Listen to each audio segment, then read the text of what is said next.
A devastating fire ripped through a hijacked building in Johannesburg, claiming more than 70 lives. Hurricane Idalia roars through the United States, knocking out power lines, trees, and damaging homes. Derek and I had a saying we used to say to each other, and that was, "Courage, my love."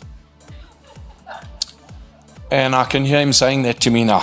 Remembering Derek Watts, a gentle soul who impacted so many lives. Hello, I'm Jane Dutton. Good to have you with us. This is Eyewitness News.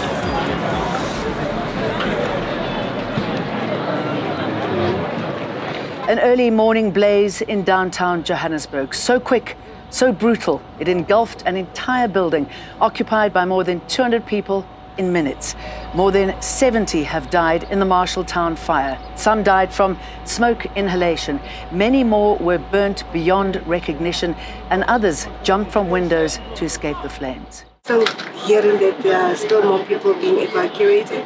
So we still haven't gotten any valid information as to, and we cannot go to hospitals because we don't know which hospital it is. So yeah, we're just waiting. Family members gathered outside the building, watching helplessly as bodies were carried out. This grandmother describes her survival as a miracle. And what I managed to grab was my grandchild, and I didn't grab anything. Even my phone is there. 2 hospitals have been activated to receive the influx of patients who've suffered injuries. The abandoned building was hijacked with about 80 shacks inside. When you say a building has been hijacked, it means a crime has occurred. Women who have taken their savings and invested in buildings, as soon as they get title deeds, when they go to the building, it's hijacked. Then the politicians arrived to commiserate over something that should have never happened. Action SA leader Herman Mashaba called it culpable homicide and murder. Unfortunately, when you don't have the political will, you don't believe in what you are fighting for, that's when you then allow the so-called human rights lawyers to really intimidate you. The cause of the fire is now being investigated. And you have to wonder how many people have to die before this contentious issue of hijacked buildings and the people in them is tackled. Should a KZN policeman accused of killing his girlfriend, who was just about to give birth to triplets, face 1 or multiple counts of murder? Some members of the public want him to go down for all 4, but the law doesn't allow it. The South African law is very clear on this. A person is only a person if born alive. In other words, in short, it means that until a baby or an infant is actually born and breathing, that person is not considered as a human being for purposes of a charge of murder. This is being debated around the murder of Busisiwe Mqobo. Buyiseni Ngema is accused of strangling his girlfriend to death just hours before she was due to give birth to her triplets. Today, he applied for bail. Proceedings have now adjourned in the Ikopo Magistrates Court. The murder-accused police sergeant Mbuyiseni Ngema will now apply for bail next week. This after the state failed to furnish the defense lawyer with the document required to prove why should he be charged under Schedule 6 offense.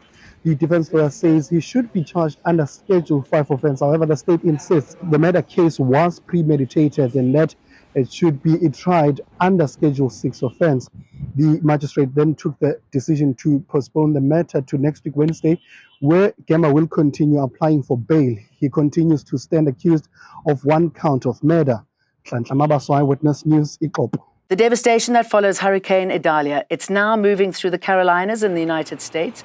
It's dumping heavy rains, many roads are flooded, and the power has been knocked out in large parts of the country. Yesterday, the storm hit Florida as a Category 3 hurricane, knocking out power lines and trees and damaging homes. Residents who evacuated are slowly making their way home to evaluate the damage as floodwaters start to recede. 2 people have died, but the death toll could rise as rescue teams start working through the area. Back home, finding solutions to tackle taxis and the way they operate in the Western Cape. The minibus taxi task team has set a 4-week deadline to work out the remaining sticking points related to minibus taxi operating licence transgressions.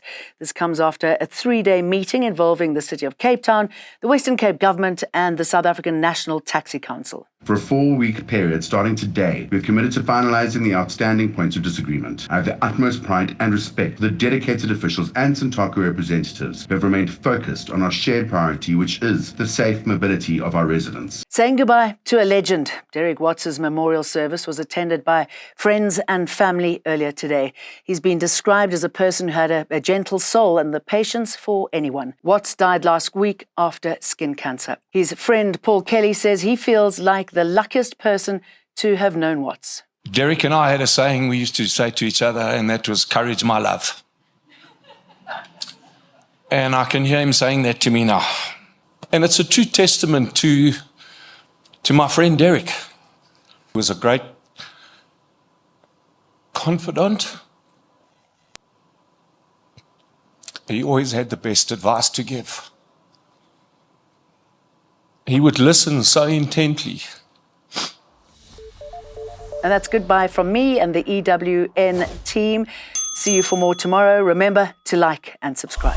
Eyewitness News. In touch, in tune, and independent. For the latest, log on to ewn.co.za or ewn.mobi.